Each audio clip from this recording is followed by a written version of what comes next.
Hey, my little sinners and saints. Today, we got a doozy. Let's go ahead and jump right into it.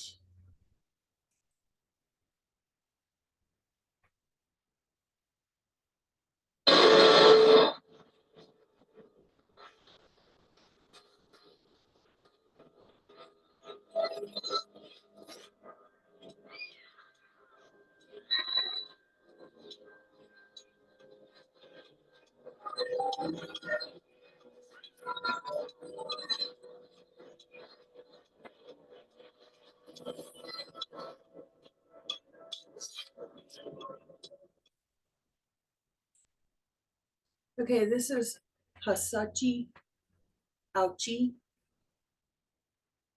and this is going to be his story. Pay attention to the way he looks. Humanity's history is rifled with stories and legends of unimaginable, terrible ways to die, from ancient torture methods to slow death by the hands of nature. There are so many terrible fates that plague our stories, but in spite of all of that, I have never heard of a death as horrifyingly painful as the death of Hasuchi Auchi. And y'all know me, I'm the dark side. Okay, today we're going to be talking about a 1999 case. Okay, I'm going to try to wing some of these names. Tokaimura nuclear incident and the tragic fate that befell one man because of it. This is a story that, again, if you're strange like me and listen to disturbing stories on YouTube, shut up, everybody, you may have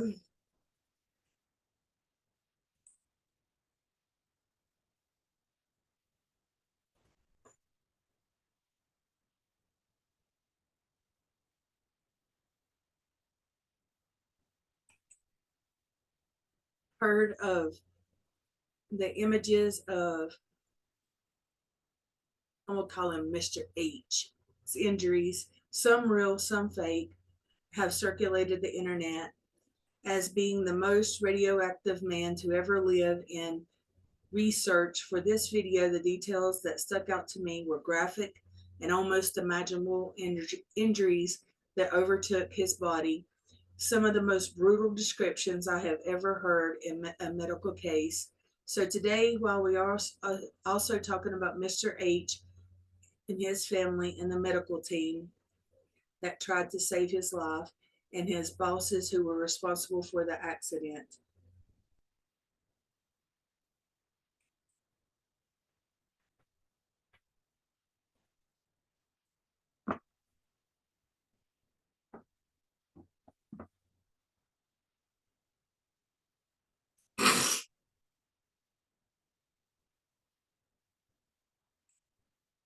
I also want to talk about several of the injuries that were sustained and why this case left a lasting impact on everyone who was attached to it.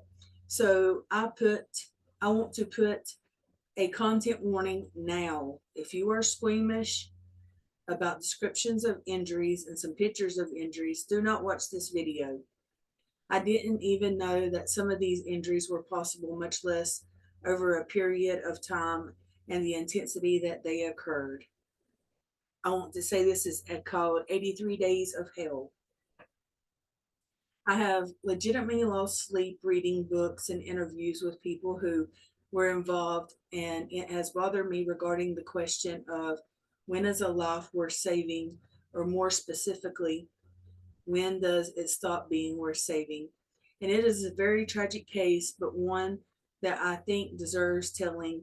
So if that sounds interesting to you, or it's a step, it's sad, but if it sounds interesting, then stick around for the essential voyage with me and stick around as we talk about the most painful death ever experienced of Hoshi Auchi in 1999. Hoshi worked for a little Japanese nuclear fuel conversion company, or JCO. JCO owned several nuclear or nuclear adjacent facilities around Japan. One of those was the Tokaimura plant that was located in Ibaraki Prefecture of Japan. All these names.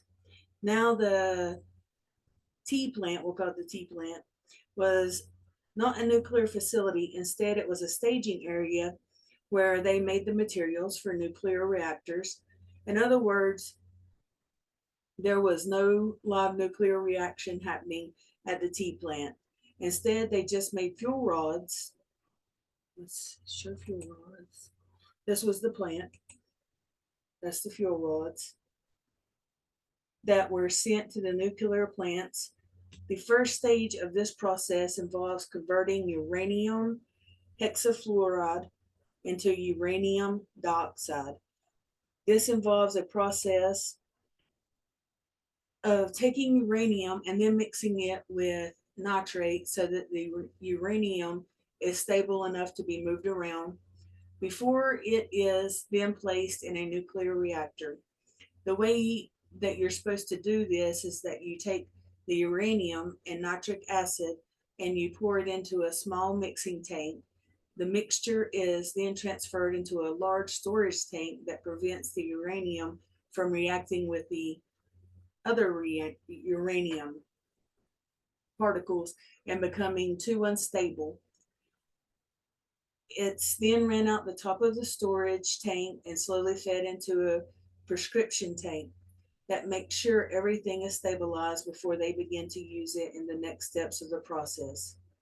While that is the government approved safe method of the way that you're supposed to be doing it, Mr. Tea Plant or the tea plant in 1999 was with the bucket that they had taken. They had a steel bucket. They put the uranium nitric acid in. Um, they mix it up in there, and then they pour it directly into the precipitation. Oh, precipitation. That makes more sense. Tank. Now, I entertain myself, people.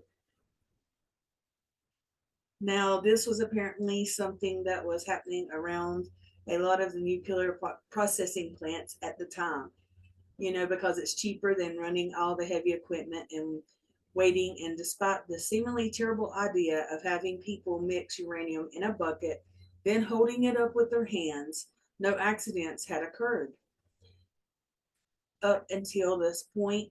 The reason being enough, though, that they were handling uranium in the way that you should never handle it. The concentration of uranium, well, it's going to be a long one, was never enough that it became dangerous. But but if almost every uranium conversion company in Japan was being unsafe, then the Tokaimura plant was being super unsafe. See, they had a history of weird business practices, accidents in 1997. There was an explosion at the facility that exposed several workers and nearby residents to radioactive materials. It seemed that the accident in 1997 involved them burning a bunch of trash inside of a building inside of a closed off area. And it just caused the air and unburnt fuel to be kind of it evaporated and went into the air, and it caused a big pop. You don't want air getting rushed out of the radioactive material. Burning yard, I guess. So realize we're dealing with a company who thinks it's fine to burn trash in a uranium processing plant. This was the facility that Mr. H worked at, and then one day in September the 30th, 1999, at around 10 a.m., his boss asked him to come help with the uranium pouring process, something that Mr. H had never done before. So his boss took Mr. H and another man named Masato, not even trying that last name, into a room to begin the conversion process. And this process straight up involved them just taking a bucket right here. This is a picture out of the plant, pouring the stuff and mixing it up, and then handing it up to another guy that's on a ladder so that he can just pour it into the giant storage tank. Now, in spite of all this process being incredibly stupid, they were also breaking two rules of uranium safety. For one, the correct storage tanks that you're supposed to be using in this step are really tall cylinders, and the reason for that is because if your surface area is too wide and it contains too much uranium that is close together, you can cause a nuclear accident. In simple terms, radioactive uranium is constantly shooting out neutrons, and if one of those neutrons hit another uranium molecule, it is a cause for reaction in the storage tanks. And they are literally slimmer, so there are fewer uranium molecules right next to each other, but because those storage tanks are too tall, it is hard to just pour into buckets into the top of them. Instead of using shorter, not safety approved tanks, the other mistake that they made came directly from JCO. JCO was 2 days behind in their order of nuclear rods, and they wanted to ramp up production, so they had to increase the concentration of the uranium. That meant the men were pouring into the typically the concentration in the bucket is about 5% uranium, whereas at the moment that Mr. H had it, it was 18%. Mixing one of the buckets, after they got done mixing one of the buckets, Mr. M is standing on top of the tank pouring the uranium solution in, and Mr. H comes to his bosses who are holding the funnel above the tank, sorry, and tells his boss to take a seat, and Mr. H will take it from there. So there's three men in the room, one of them at the top of the tank pouring. One of them has his hands just above the tank holding the funnel, and the other one is sitting at a desk a few feet away from the tank itself.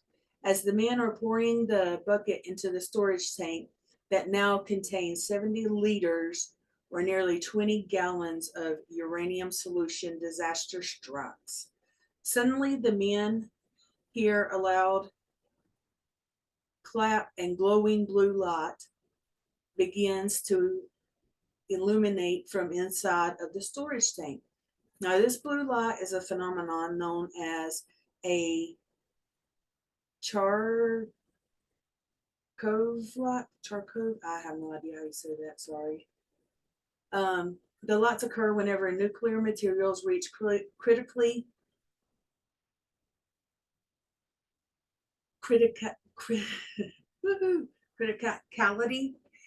and this is the state which I mentioned earlier, whenever the molecules of the uranium are so close together that they have a sustaining number of neutrons hitting them and then shooting off to hit other uranium molecules.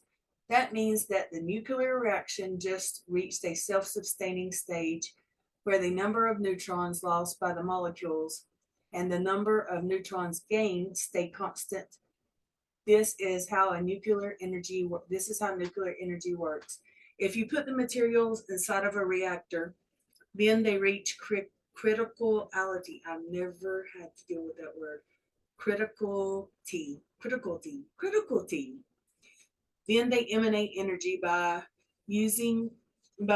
just exiting. However, key factors being this is what you want to happen inside of a nuclear reactor, and critical T and the trivial light, I don't know what that word is, can be thought as a reactor turning on which means it is stably, haphazardly pouring uranium into a storage tank, which means that pouring it haphazardly into a storage tank has now turned into a uncovered nuclear reactor in the middle of Tokaimura district, and three men were in the room and had the rare misfortune of being some of the only people in human history to ever see a completely exposed nuclear reaction as this happened at 10:35. Alarms all across the plant went off. Their boss, who was sitting at the table a few feet away, yelled, "Run for your lives." Everyone booked it out the door. Mr. H made it into a changing room that connected the room that they were in to the rest of the facility. As soon as Mr. H made it into that room, he began throwing up and passed out at the moment of critical T. The neutron beams that were being emitted into the reaction hit everyone in the room. These neutron beams rip through their flesh, tissues, material, and radiate everything they come into contact with. Servant is a measure of radiation exposure and the amount of servants. We're going to go with servants that is deemed healthy to be exposed to per year is about 1,000 of one servant, or in other words, about 1 milliservant a year. If you're a nuclear worker, sometimes you can fudge those numbers and go a little bit over, but never over like 20 milliservants a year. So keep that in mind. One is a safe amount for year at the moment of criticality. The boss who was sitting at the desk was exposed to about 3,000 milliservants. Mr. M, who was pouring the bucket, was exposed to about 8,000 milliservants. And Mr. H, who was standing next to the tank and had his hand hanging over it and exposed to about 20,000. Now, 7 to 8,000 milliservants is considered a lethal dose, and initially they thought that Mr. H had been exposed to about 8,000. So maybe there was a chance that they could save him by looking at the chromosomal damage that happened to him, which we'll talk about in a minute. It seems that the number was more closer to 20,000. So Mr. H experienced 20,000 times the safe amount of radiation that you can take in 1 year in a few seconds, and somehow was still alive at the moment of critical T caused of critical T. And it caused a huge panic within 350 meters of the plant. All houses were evacuated, and up to 10 kilometers away, they were telling people to seek shelter. In the meantime, workers, including Mr. H, Mr. M, and their boss, were all evacuated, from the facility. And after about 20 hours, they managed to stop the critical T because of the amount of uranium that was in the storage tank. It was still a very low amount compared to the nuclear reactor. So there wasn't any permanent effects to the region. However, the same couldn't be said for the three men. That same day, a doctor by the name of Makawa was called regarding the incident. Oh, I got a picture. That was actually a picture of the plant. I don't think that's them. There they are checking people. There's the explosion. There's the doctor. He was called in regarding the accident. The doctor was one of Japan's leading experts when it came to radiation sickness and radiation treatment. After learning that the incident at the plant was at critical T incident, the doctor was amazed that anyone survived it at all. The doctor began to put together a team Assessing the condition of the three victims, the boss had again been exposed to about 3,000 milliservants, which isn't uncommon in nuclear material accidents, and we will talk about that. Um, it happened to him later. Mr. M was also assessed by um, the doctor since he didn't receive as much radiation as Mr. H. His case was less critical, and again, we'll discuss that. But the primary concern was Mr. H, who initially, remember, they thought had received 8,000 milliservants, which is a lethal dose. So he was required the most immediate care, although it would later turn out to be more than double that. The first signs of something really bad happening to Mr. H, other than him throwing up, which is pretty typical of radiation exposure, was his lymphatic, oh my God, lymph, lymph, lymphatic, his lymph noise, I don't count, and they're very part of the important part of the immune system and part of the white blood cells content in a healthy person. The concentration of his lymphocytes, we're going to say lymphocytes, in your white blood cells is 25 to 48%, depending whenever they got the results back. Mr. H was taken 9 hours after exposure, and his was down to 1.9% of his immune system, and it was tanking fast. Mr. M visits Mr. H in the hospital to make sure, it kind of surprised him to find out that the symptoms, the only thing that he was showing was his face was red and bloodshot eyes. The only pain that he had that he was currently experiencing was the pain just under his right ear, and a pain in his right hand. If you remember, his right hand was the closest part of the body to the nuclear reaction. Now, while this may sound shocking, this is actually to be expected. Radiation sickness occurs in 4 stages. The first stage is known as the prodrome stage, the initial literal gut reaction to radiation exposure. Whenever someone is bombarded with a lot of radiation, they may throw up or have diarrhea as kind of a quick nauseous attempt to expel materials from within the body. But then after that typically only lasts for a few hours. Then there's something called latency period. In the second stage of the body is being destroyed by radiation, and the symptoms of it are not made known yet. While there may be some pain and some discomfort, the patient is normally fine. During this period of time, however, following the latency period is manifestation stage. It's a ghost. That's when the damage of the radiation cause begins to be made known as the person can develop anything from an immune system shutdown, to the skin burning and several symptoms we're about to see. And then after the fourth stage is either recovery or death.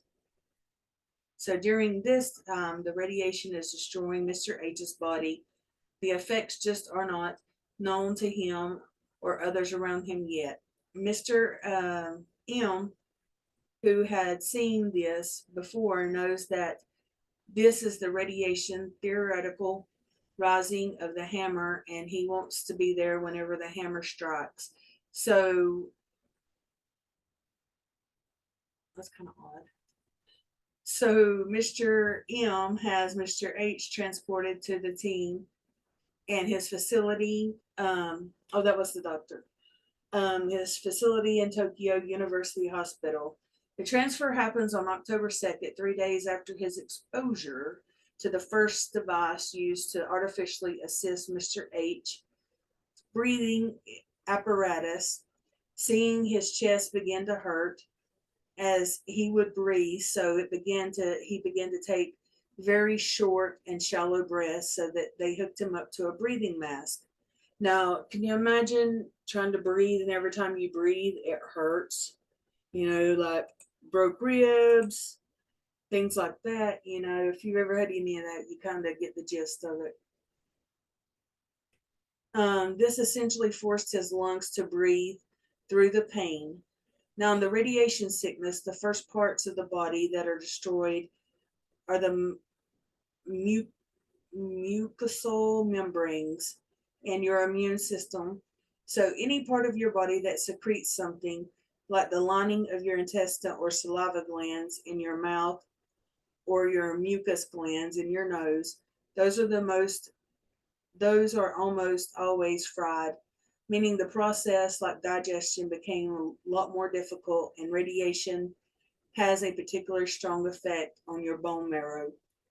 This means that your entire immune system production is either stopped entirely or delayed for some time. And that means that patients who are suffering from radiation sickness, it is very hard to keep nutrients in their body, and it is very hard to make sure they do not get sick, because otherwise harmless infections can quickly become lethal when their body has no way to fight it off. So because of this, 2 private rooms at Tokyo University Hospital were effectively turned into a quarantine zone now. Typically with radiation patients, it is a risk of people being around them and becoming, they could it's kind of like, I'm going to relate it somewhat to AIDS, where when people have it, the common cold could, affect them and kill them. Most often radiation exposure comes from radioactive materials. For example, if there was a fire and the smoke is radiant and that gets onto people and they come into contact with irradiant water, irradiated, I feel like I should know that word, irradiated water, or something radioactive explodes and they touch the debris from the explosion, then the person is not only exposed to the radiation, but there is enough of the material on or in their body that they could expose people around them to radiation. However, if there's an upside to this case, it is that was not the case with Mr. H, because if you will remember, he never came into contact with the materials. It was just the fact that a small nuclear reactor was uncapped right next to him, and that caused him to be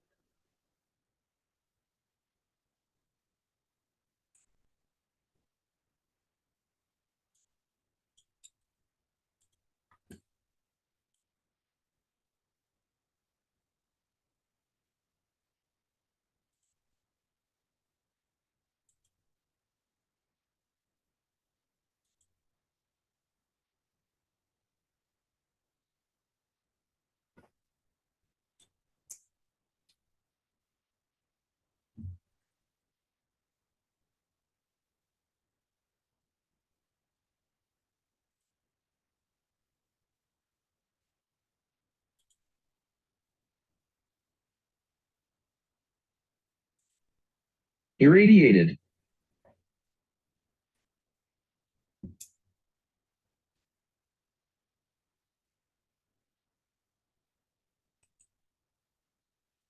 irradiated. So typically people who came to treat Mr. H would have to fully deck out and take precautions so that they didn't get radiation sickness, because this scenario is so unique and a criticality incident that the doctors and nurses did not have to worry about the exposure. What they did have to worry about was exposing Mr. H to anything that his immune system would, be affected by. So they could have a bacteria or virus on them that is harmless to them, but if they get near Mr. H, it could kill him. So, two private rooms at the hospital were converted into a sterile field where one room was used for staging and cleaning and sterile materials, and the next room was fitted with a curtain on all sides of Mr. H. All nurses and doctors said that Mr. H was a pleasure to be around.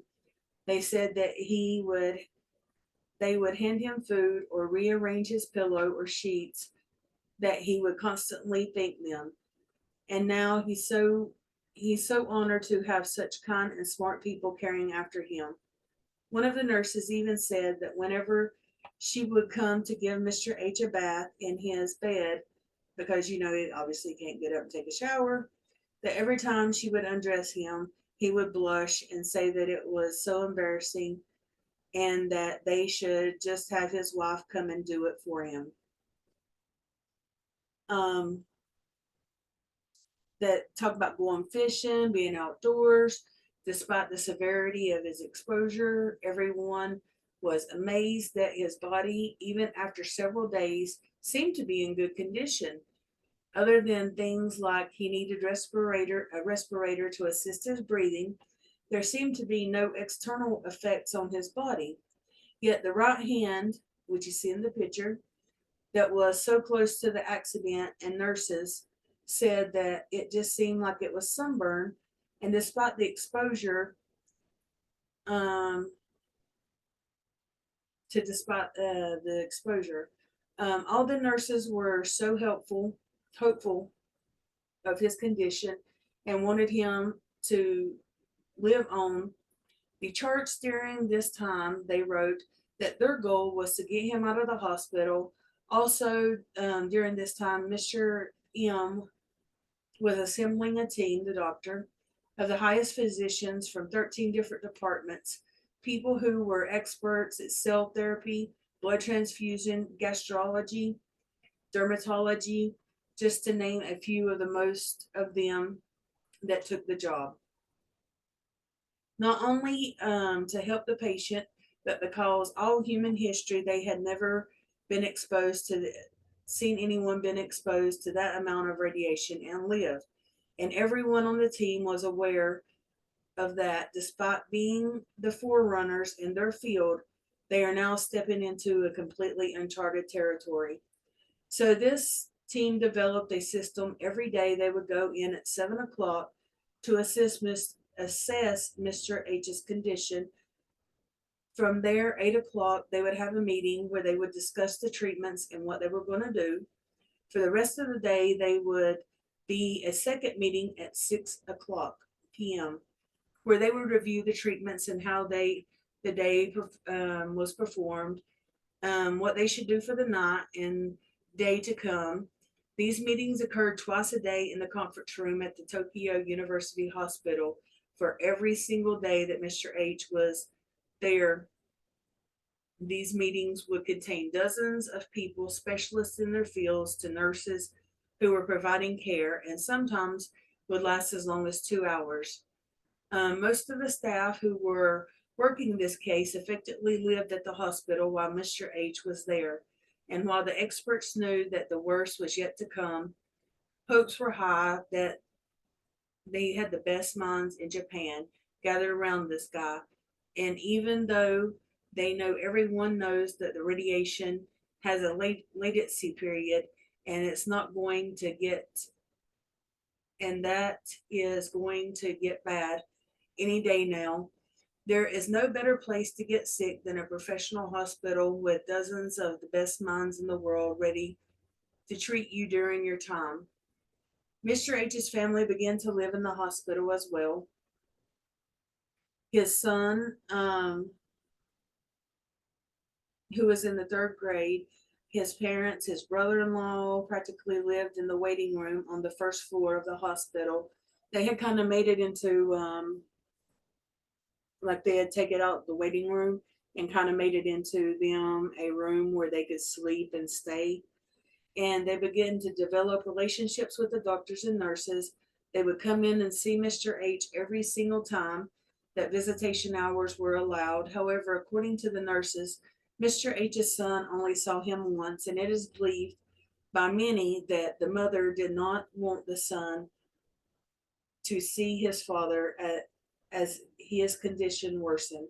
One of the nurses also mentioned that during the first week, Mr. H was sitting in his bed, and then they asked, hey, people who are exposed to radiation were likely to develop leukemia, right? And the nurses were kind of taken back by this and told him that he should not worry about it. And the tragedy set in that he did not realize what was about to happen, because leukemia, a disease that can develop over time and take several months and years to be fatal, is nothing compared to what is about to happen to him. Very soon, the first signs of how bad this is going to happen is going to be happen on October 5th. The doctors took a sample of Mr. H's bone marrow to see how bad his immune system had been shot. And when they looked at the micrograph, most of them could not believe what they were seeing. So, for context, chromosomes are a part of the body that is effectively the blueprint.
For how your body is built, your chromosomes exist in every cell.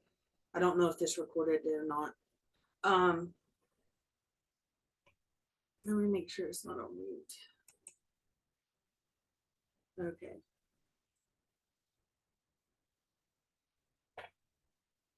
Exist in every cell, and without them, your body cannot build anything. You can kind of think of it as both the foundation and the map for how new cells are reproduced. So if your chromosomes are damaged, then that means that any new cells reproduced are going to be damaged or malformed. As well, when we looked at the micrograph, or when they looked at the micrograph, sorry, it is 4 o'clock in the morning right now. For what Mr. H's bone marrow looked like, this is a healthy person's chromosome, the picture, chromosome mapping, and this is what Mr. H's look like. This isn't damage to the immune system, to your immune system. This is an erasing of your immune system. This is what his looked like. The experts could not even look at this and tell which of the chromosomes were damaged or destroyed, because there may be some way to treat it. It was just seeing that all of them had been wiped out. The doctors had imagined that the transplant, he got a blood transplant. I don't know how I missed that. Oh, I don't know if I did. but he got a blood transplant and thinking, let's put some new chromosomes in there, and then the damaged ones will still reproduce damaged ones, but the new ones are going to reproduce good ones, and maybe this will help.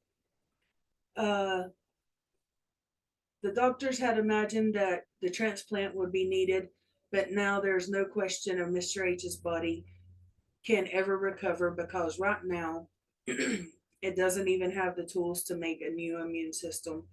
After seeing the severity of this, they, be- they, became, they began a new procedure where they did something called a PCR test.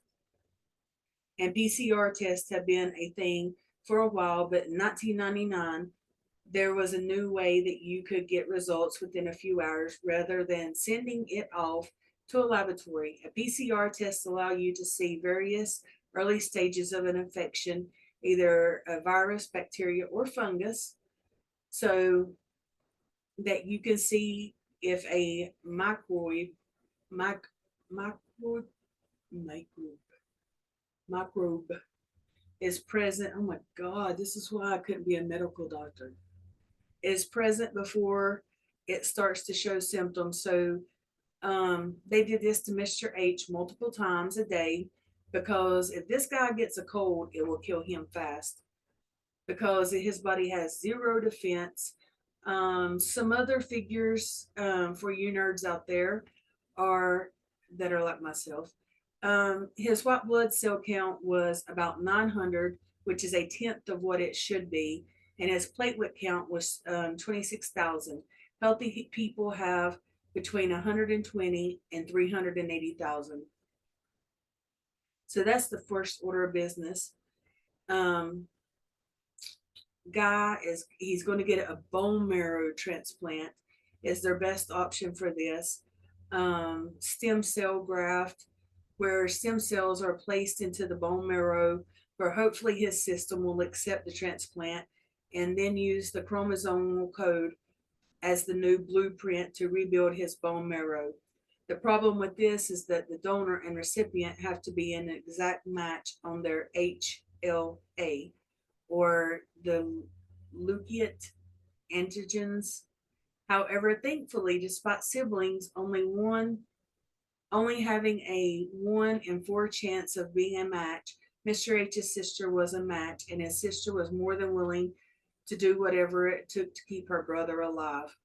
So they give her a drug that increased the stem cell production in her blood, and then perpetual blood transfusion.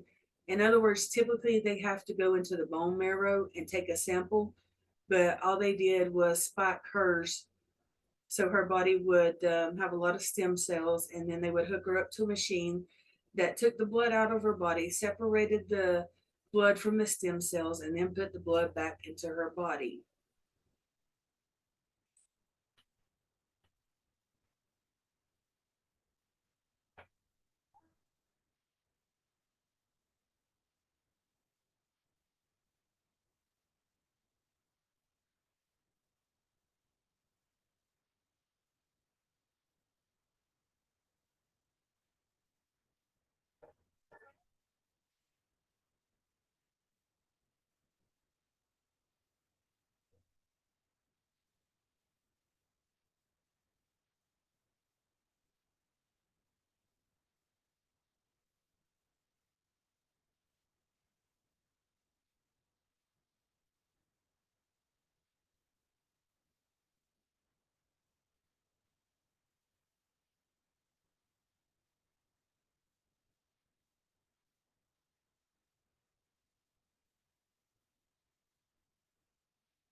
Now, whereas a normal donation would require not a huge amount of stem cells, they had to rebuild Mr. H's body from scratch. And they ended up taking 160 milliliters of stem cells from Mr. H's sister, and the process that took 4.5 hours. So they gave him the transfusion and just had to wait and see if it took root. In the meantime, the effects were beginning to set in for Mr. H. At first, as mentioned, there was a few minor pains, and then he had trouble breathing, and he began to get very thirsty and dehydrated. I want to show you this.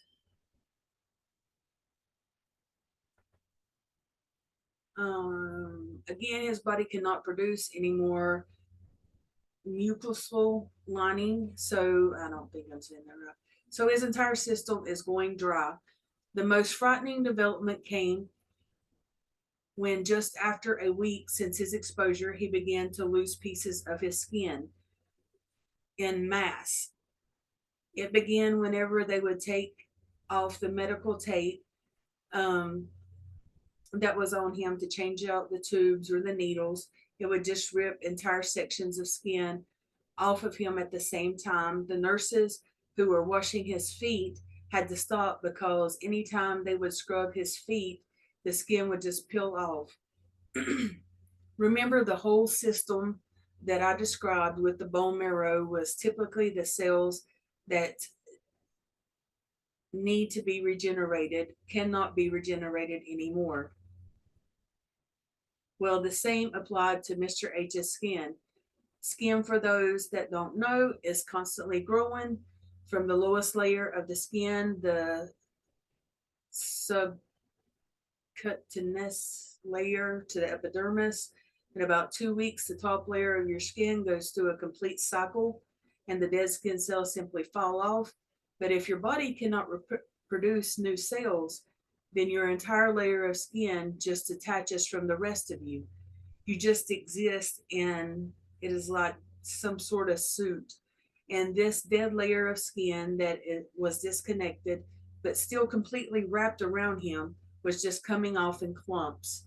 The only bright side of this was being, since the skin was effectively dead and attached in several spots, it didn't cause a large amount of bleeding, because bleeding would have also been a major concern if you'll remember his platelet count was super low, meaning that even the most minor cut or puncture could theoretically cause him to bleed out. Because if he starts bleeding, his body has no way of stopping it. On October 6th, they done an x-ray to see what the tissue of his lungs were. They figured out that the body was obviously radiation damage, but perhaps something was putting pressure on his lungs that was causing his labored breathing. In the x-ray, they saw a dark shadow over his lungs. This could be anything from fluid buildup or perhaps blood seeping into his lung cavity. However, where their normal treatment for this would be just puncturing a hole in the lung, and I'd do that, and then drawing the fluid out, if you'll remember, they're afraid to make any things that's going to make him bleed because they're afraid they can't stop it. And the only thing that they can do is just crank up the machine to make him breathe through the pressure, so that the machine went from helping him breathe and providing oxygen to actively shoving air into his mouth, causing his chest to expand and then sucking it back out, meaning that anytime Mr. H tried to breathe normally, he was fighting against the positive and negative pressure of the machine. Not to mention the intensity of the burn, learning he was fighting both inside, or he was feeling both inside his body and from the layer of skin that was beginning to slope off was now even more intense. So they would crank this machine up. It was excruciating. It was hurting every part of his body. The respiration that he was getting was burning, and he was yelling at them to stop the machine. The machine breathing for him anyway. As they did it, Mr. H cried and screamed through the machine, telling them to stop it, turn it off, yelled at his wife and his mom. And during the treatment, he pushed the nurses back, ripped off the mask, and yelled, "I'm not a guinea pig." This took everyone in the room to get room back But after someone mentioned Mr. H's family, he realized that although painful, he needs to endure it for them, so he allowed the mask to be put back on and suffered through. It is also during this time that you're probably asking, why aren't they giving him pain medication? And the answer is that they are, but it's probably not doing a lot for one that they had to figure out the amount of medication they could give him and didn't have any side effects with the other of the dozen drugs that they were giving and running through his body and his system. And it also turns out that later stages of what happened to him, the blood flow was effectively shot. And a lot of the stuff that was delivered intravenously had trouble going anywhere. So even if it was burning and hurting in his chest, they were the face whenever the machine was breathing for him, giving him a shot in the arm, numb it, probably didn't help a ton. Which, speaking of drugs, there were so many weird advances. I guess advancements in pharmaceuticals just because of this is there was a drug created, pentoxicillin, which was recently banned in Japan that normally existed in oral form because I believe it's harder on the liver and gives you liver problems or something like that. But it was that you didn't, the only drug that didn't cause side effects with other drugs that were in his system. So they tried to get approval from the Japanese government to use it. And then after like a week, they did not, they did, but then, as mentioned, a lot of the musical linings falling apart. So he couldn't ingest it. So eventually it ends up with them finding a dealer in Thailand. Like they went out on the streets to find a dealer in Thailand who could get them the raw ingredients for the intravenous version that could be injected. So the doctor drives to the airport at 6 in the morning, where this delivery of a vial of this medicine is handed to him from Thailand, and he drives back to the hospital multiple times. They had to get the raw ingredients of these drugs and synthesize them in new ways on site so that they could deliver them in different methods. Also, around this time, doctors from all over the world were coming to assist in this case. Doctors and researchers who worked at the Chernobyl, members of American, Russian, and German delegations around the same time that these people started showing up. And about October 10th, Mr. H gave his final message with his own words to his wife and family.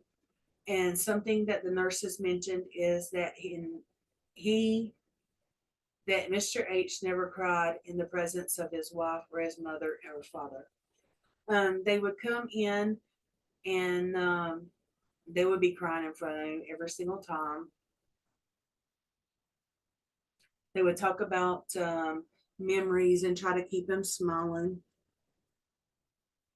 And they would talk about how they met each other and talk about how strong and handsome he is. Not once around him did she ever, it says no, she didn't shed a tear because his wife knew that if she breaks down, that what else would Mr. H have to go off of? And she wanted to be that picture for him, and picture for him of something that is keeping him living. So on October 10th, Mr. H gave his final message to his wife about how he loved her before he was placed on a breathing tube. The machine was pumping oxygen over his mouth.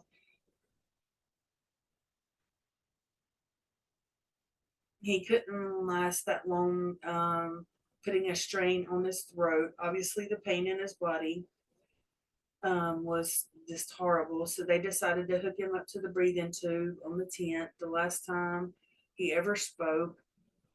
His final words were most likely, I love you, to his wife. He could still communicate with them after this, He was still conscious and he could take a look at people. He would answer yes or no questions with a nod or shake of his head.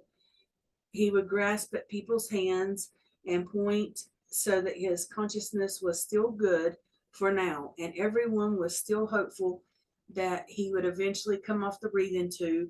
Again, with radiation sickness, after the symptoms begin to form, you just have to treat the symptoms and ride it out. Hopefully, to get to the other side once the body has regenerated enough that it can fight back also. During this time, the doctor, the head doctor, had the furniture in the waiting room replaced with bright and happy colors because Mr. H's family was basically living there in the waiting room. So they had new beds put in where they could sleep, board games, and stuff to make their stay a little bit better. Everybody was really supportive, the doctors and nurses. Anytime the doctor would do something like that, they would thank him for it. And every single night, the doctor would come down to the waiting room and give the family a very detailed description of what happened that day. The family was very attentive. They were very thankful that the doctors cared. And something that the nurses said is that one of the only things that would do while they were in the waiting room is they would fold little paper cranes. And like the grandfather and the son, and they would place them around the hospital. All day, the nurses would enjoy walking down to the first floor of the hospital and seeing the little paper cranes set up everywhere for some slight good news at that time. I remember the white blood cell count is going all the way down to 900 to 100, but after the transfusion from his sister, it worked. It's way back up to 8,000 at this point. And that lymphocyte count was all the way down to 1.9, got back up to 20%. So it seems that the transfusion took, and now his body is building a new immune system. This gave a lot of people hope that in these perfect conditions, the most radioactive man who ever survived could live through the radiation sickness. And since Mr. H couldn't speak at this time, they brought stereos, sanitized of course, into the room with Mr. H and his family so they could play music that he liked. And they kind of looped it so it played over and over. The media mainly, they made a big deal out of it, and it was mainly because they had already got a lot of controversy over the nuclear energy and the JCO company. So he was being publicized as a victim of the company, and they didn't want the news to be on the radio. And Mr. H hear a reporter say that he's in a hospital, definitely going to die because they murdered him. So rather than filling his head with all of that mess, they would play music and have his family come up and like sounds of nature, water running through a brook, birds in the trees, squawk, squawk, squawk. It seemed at this time things were looking up. That is until another micrograph of his immune system. They took another micrograph to see how the chromosomes from his sister's transfusion were doing. And from this, they saw 10% of his sister's chromosomes were damaged. This is what we're seeing right here. And maybe not.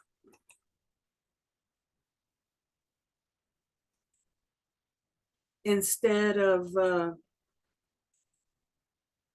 them reproducing healthy chromosomes, the bad ones were infecting them and making them reproduce damaged and disformed chromosomes. They were damaged. That means that even new transplants that were put into his body were being damaged. Now, if this was a radiation exposure to radioactive material, then that might make sense. if he had inhaled some, say, radioactive fumes or something like that, still that would still be in his lungs and across his bloodstream, that would make sense that the new transplanted stuff was damaged. However, it was a neutron beam that hit him, and it was equivalent to a gunshot ripping right through him, and there was no lasting effect that should have anything put into his body because chromosomes that were in his sister's body were not there to get irradiated to they showed up in his system over a week later and they were exposed to radiation and somehow they still got damaged. That is, if you got shot and needed a liver transplant and a week later you got the transplant and the liver develops a bullet wound, it made no sense and had the scientists scratching their heads.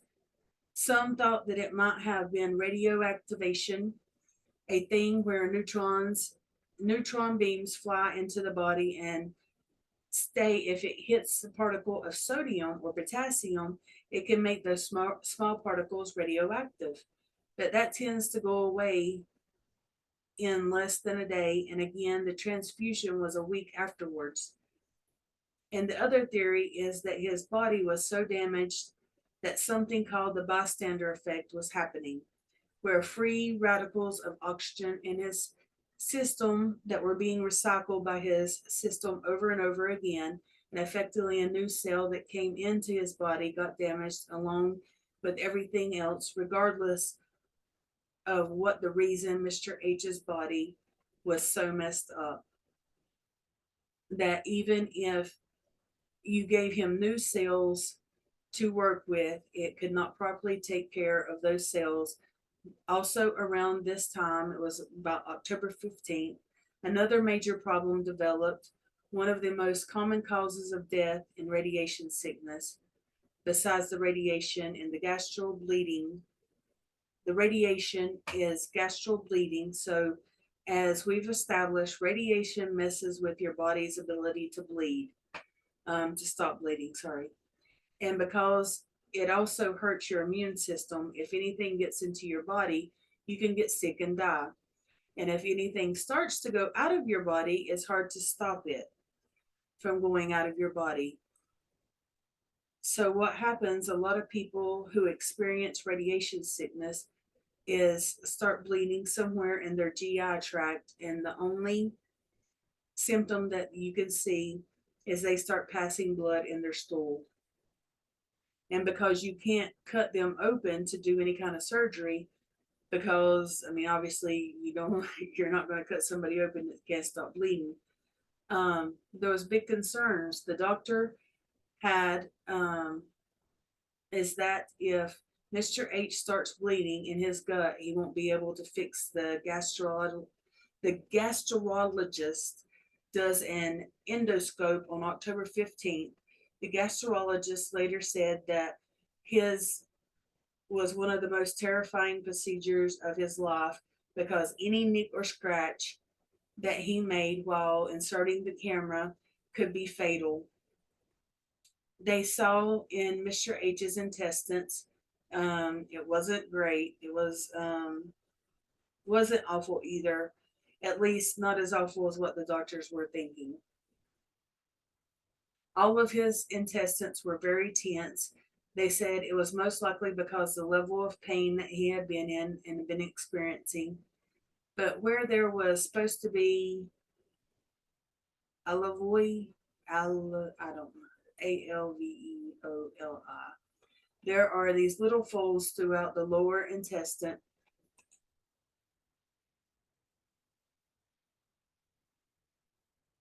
And they're just all smooth. However, the mucosal membrane of, I know some doctors gonna get on here and just rip me a new one.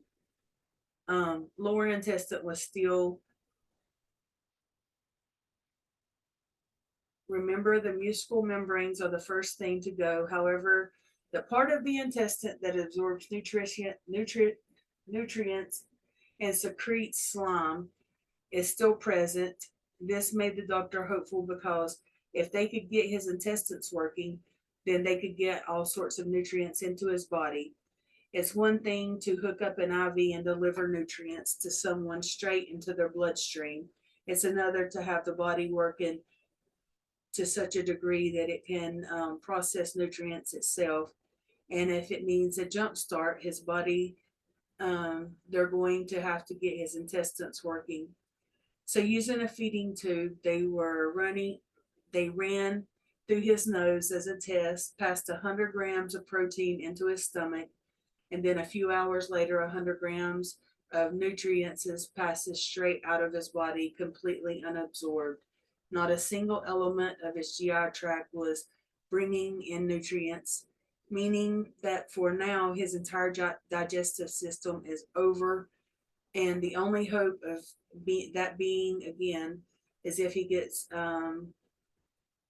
his blood, breathing, the immune system back in order, his blood, his breathing, and his immune system back in order, that his body can eventually repair the damaged cells with new ones. Also, title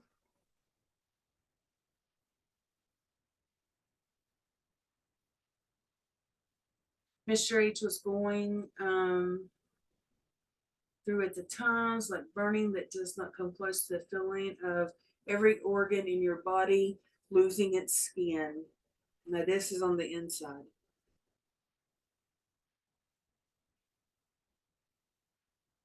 To the point where everything quits working and the skin outside of your body is sloughing off in the giant chunks. And you still feel every inch of the excruciating pain in a way that I don't even know if I could recreate. Perhaps by other radiation victims, but again, none of them have had to endure it as long as Mr. H has. Even breathing would feel like it's ripping apart your lungs and the muscles inside your chest. Hopefully, the painkillers were working, but at this point, he couldn't speak to confirm it. And every time that the nurses would touch any part of his body, he would tense further and begin to retract his limbs as much as he could. Every waking second, he was in agony. And also during this time, if you'll remember, that the pressure and fluid on his lungs is still there, but they can't cut into his lungs to get rid of it. It is also placed on a specialization bed that effectively locks your limbs. Oh my God, I forgot about this. That locks your limbs into place and begin to rotate him side to side so that he doesn't get bed sores and so that the fluid in his lungs doesn't develop into pneumonia. As seeing this one day, his wife and sister remarked and said, "Honey, they've turned you into a robot." He stayed in the state of misery, pretty much continuing treatment as normal until October 26th, whenever he began to have diarrhea. And also, if you'll remember, they're not putting anything through his gut, so the body is just excreting fluids through diarrhea. Now, there were two options with the diarrhea. It may have been a symptom, and this is going to be gross. It may have just been a symptom of the radiation sickness because that's something that happens when people of radiation exposure, but they weren't afraid. They were also afraid it may be something known as graft versus host disease, or GVHD. Graft versus host disease is a kind of the opposite of the body rejecting a transplant. See, if you get something like a liver transplant and transplant into your body, there's a chance your body can reject it and the cells begin to attack it. But if you remember, Mr. H doesn't have really any organs that can fight back or any immune system to attack.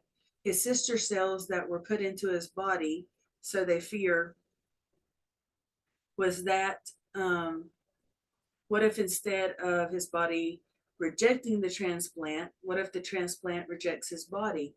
His sister's healthy cells began to attack him. Then they made a much bigger problem. So whenever October 26th rolled around and he began having diarrhea, they wanted to check to make sure that he wasn't graft versus host disease. So they did another endoscopy into his intestines. And remember how 10 days earlier they said that the mucus lining was still there and that they thought that maybe he could digest stuff well enough. On the 26th, nothing was there at all. That it was smooth muscle of the intestines with the mucus layer either completely gone or white and dead. Hanging down in some parts of his intestines. But on the bright side, this means that he doesn't have graft versus host disease because, and again, I warned you, this is about to be gross, because the diarrhea he's excreting is liquefied parts of his intestines. But on the downside, it's unimaginable how his digestive tract could ever come back from this. On October 28th, world researchers began to arrive in Tokyo University Hospital. And keep in mind, earlier experts were being flown in to help with treatments, but the researchers were coming for theoretical treatment options or to observe him what it might mean for radiation sickness in the future. Because prior to Mr. H, the longest a person ever lived after being exposed to critical T was 9 days. And on October 28th, Mr. H had been alive for 29 days. So these researchers were given assessments and advice, but now these global researchers are attending every meeting, which is happening twice a day with the doctors and the hospital workers. Dun, dun, dun. They got there, and another new problem began to develop in Mr. H, and it was the myoglobin concentrations in his blood. The myoglobin is a protein that is present in the muscles, and it seems that Mr. H's muscles were decomposing to such a degree that the proteins inside the muscles were seeping out into his bloodstream. The reason that this problem is because something known as a crush syndrome. Crush syndrome is exactly the way it sounds, a syndrome that can develop after someone has been physically crushed. In instances like earthquakes, whenever parts of buildings fall on top of people, there's a phenomenon that can happen. Even if they're saved by rescuers, their arm or legs could be destroyed underneath the rubble. They could have kidney failure, all this stuff could happen. The bloodstream, and typically myoglobin gets released through your kidneys. Everyone has a little bit of myoglobin in their blood and it's all filtered out through the kidneys. Typically, but if you have a huge amount rushed to your kidneys at once, it jams up your kidneys and you die of kidney failure. The normal amount of myoglobin that a human has in their blood, or at least the top end of a healthy amount of that a human can have in their blood, is about 60 nanograms per milliliter at the moment. Mr. H had 1/800 or 1800.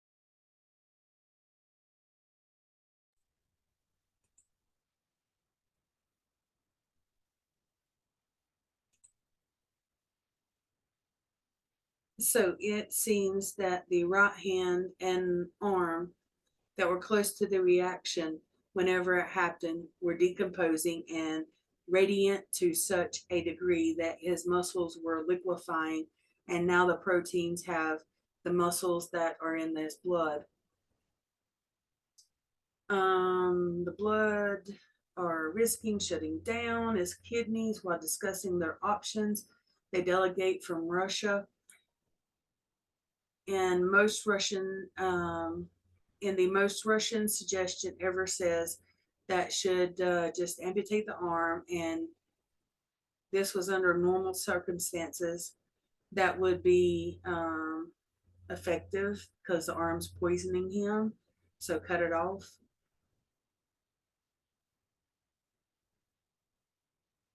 They were scared to do the scopies because they're afraid to nick a corner that could cause him to bleed to death. And they can't cut off his arm, because if they cut off his arm, then they might not get stop the bleeding. And again, his arm is melting and it's poisoning his whole body. And it seems that much of his inner tissue was beginning to dissolve. And his body was trying to pass it through his system. That was getting about 3 liters of diarrhea a day, all the from the inner parts of his body. His body was just melting away and passing through his body like food would.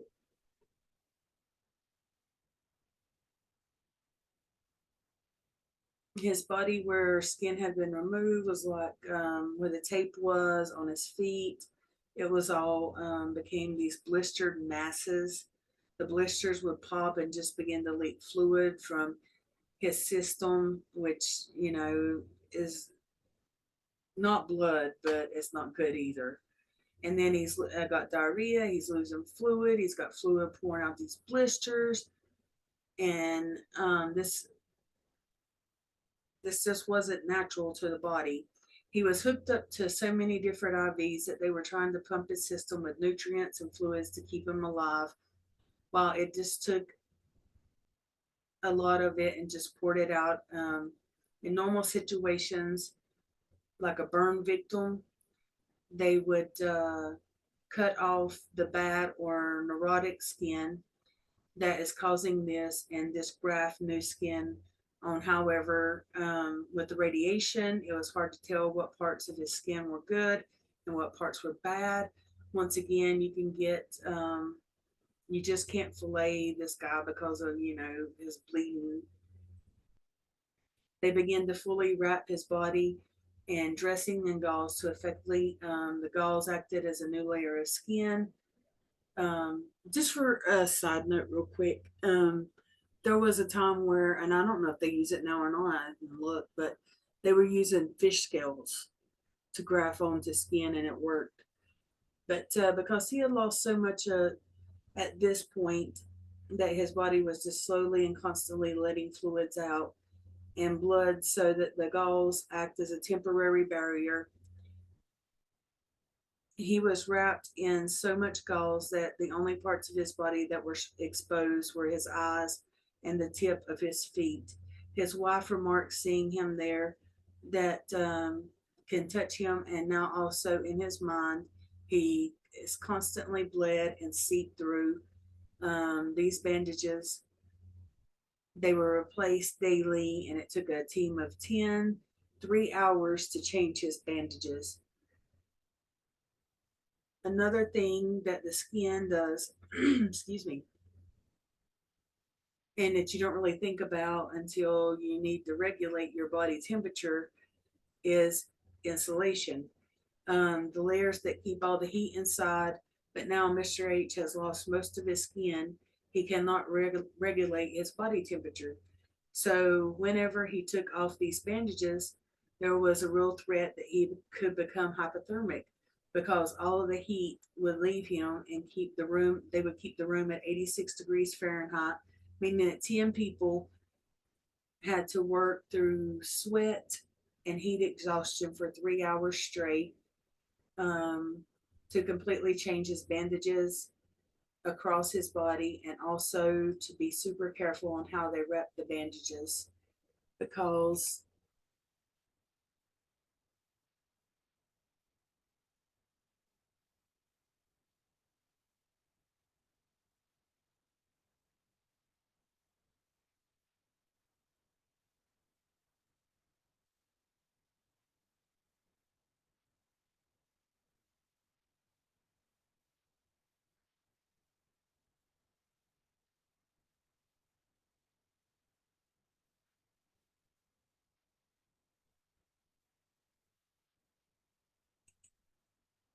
anywhere too tight could destroy the muscle or what little skin was still there. They would take the bandages off, put clean ones on, um, and it soaks into it every night, like the fluids and stuff. And whenever they take it off the next day, the amount of fluid that the bandages indicate how much fluid he is losing. He started bleeding from his eyes, as well as his fingernails and toenails fell off. Typically, if this was, they say this is a type of burn that wasn't radioactive, they could perform a skin graft. However, again, they can't because the chromosome damage that has good skin does have, and the whole thing would just bleed out. And if you'll remember, it was the front and right side of his body that was facing the reactor. So the back left of his body was the exterior most intact. He still suffered biological damage, but his outer layer of skin wasn't rotting off.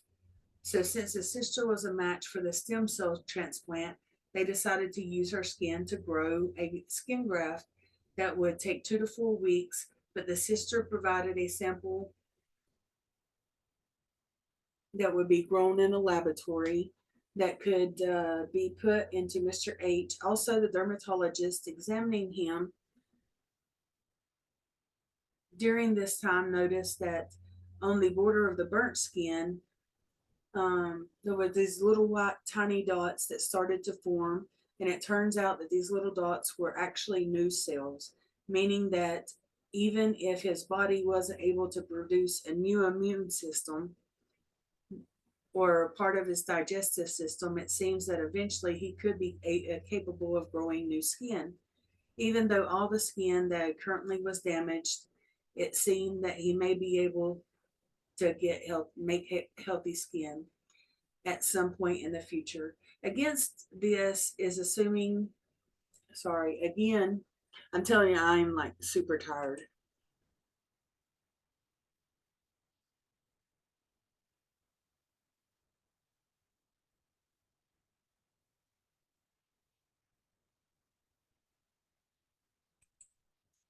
Assuming that they can keep him alive for long enough for this process of bandages and fluids until November, when he would be losing about 2 liters of fluid a day. So they were trying to keep him alive to the skin group. Dun, dun, dun. I'm just going to do some of this because there's still a lot.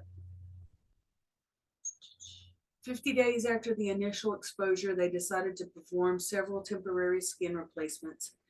They couldn't cut his body because, again, the whole bleeding thing. So instead, his skin was so weak that they would just take a towel or sponge and rub parts of his skin a little bit, and all the skin would peel off.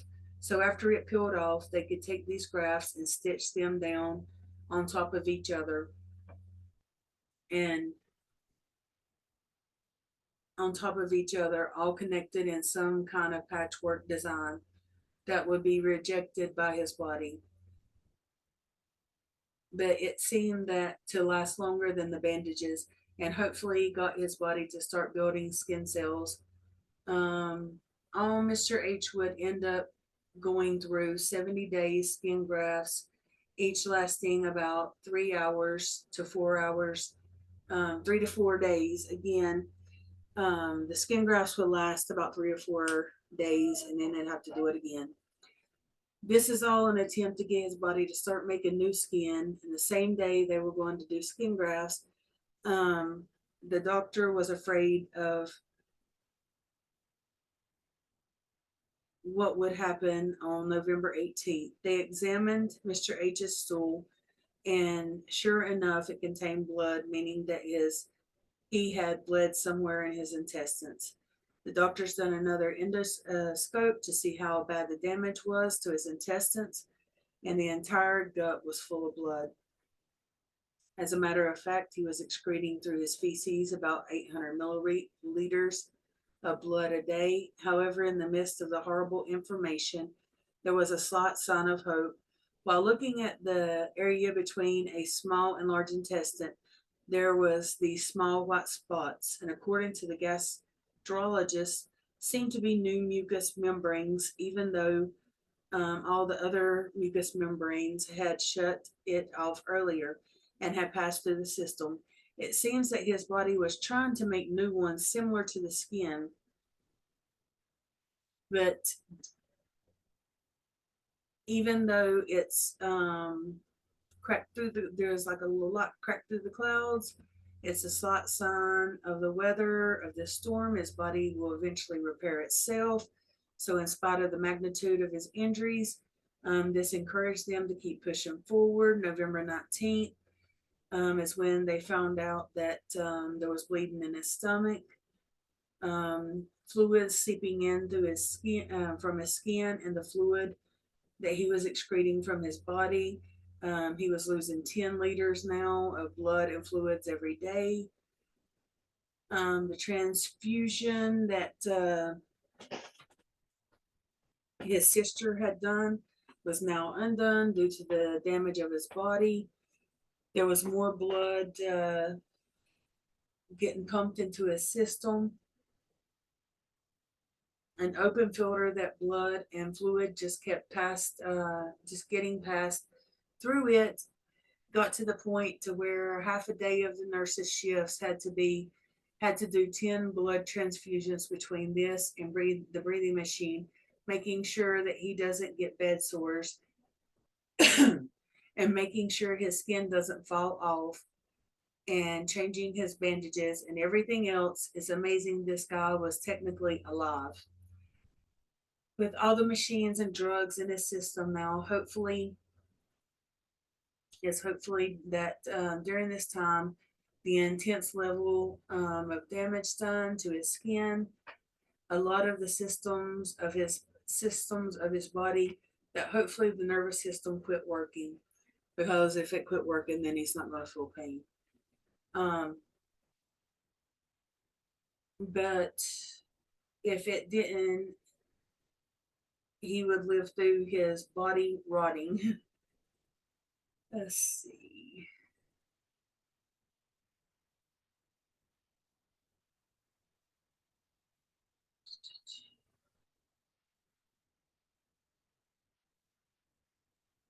Just give them more examples. We're going to scooch them down here.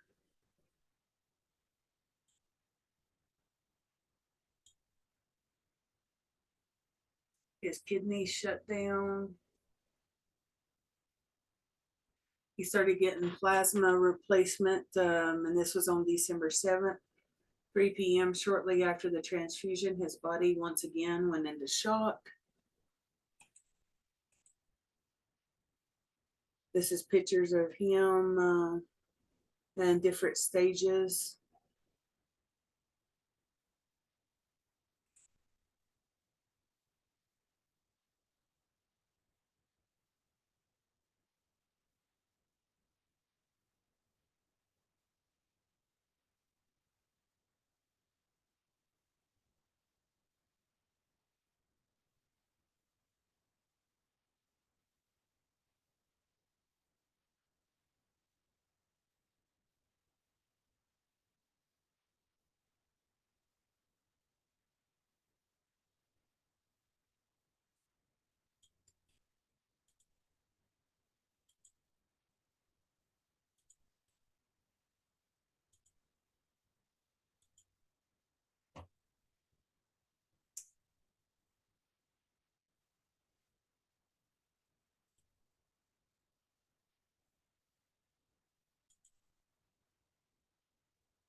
Epinephrine.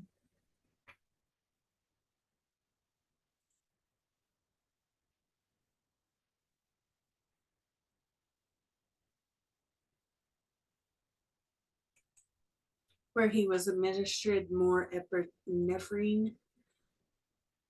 I don't know, I might be wrong. to come back out of the shock. His white blood cell count dropped, dipped back down to 1,000. It was 10,000.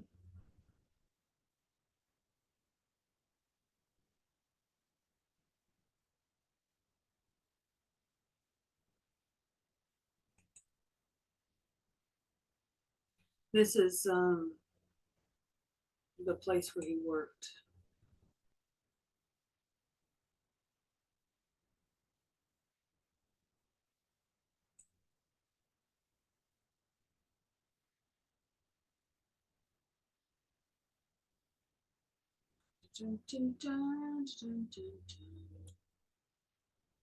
The doctors went above and beyond to keep him alive. It says the muscle fibers with the cell membrane, the fibers in them that are called muscles instead of fibers. They're completely gone, and his muscles dissolved and passed through his system. Um, the cell membrane was left. This guy's muscles dissolved while he was still alive in a way that normally is only seen in a decomposition. But what is without a doubt is a remarkable part of this man's entire autopsy. He died on the 83rd day. Um, Keep in mind his body is rotten and rot, and every system of his body is destroyed and burnt up everywhere. It is like an impossible amount of damage. In the midst of all this, his heart completely was fine. There were elements of stress from the amount of pumping, but there were no visible burns or damage or anything found to any of the heart tissue. This baffled the medical examiner. And this was the story of 83 Days of Hell. And I apologize because it was longer. It went longer than what I thought. I actually still have more notes here. It goes for over an hour and a half. But just I mean, it's amazing what he went through and how long he lived. And I mean, let's be honest, if we had trouble breathing like that, that would be, that would be it. We'd be like, yep, I'm done. Stick a fork in me, I'm done.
Thank y'all for joining me.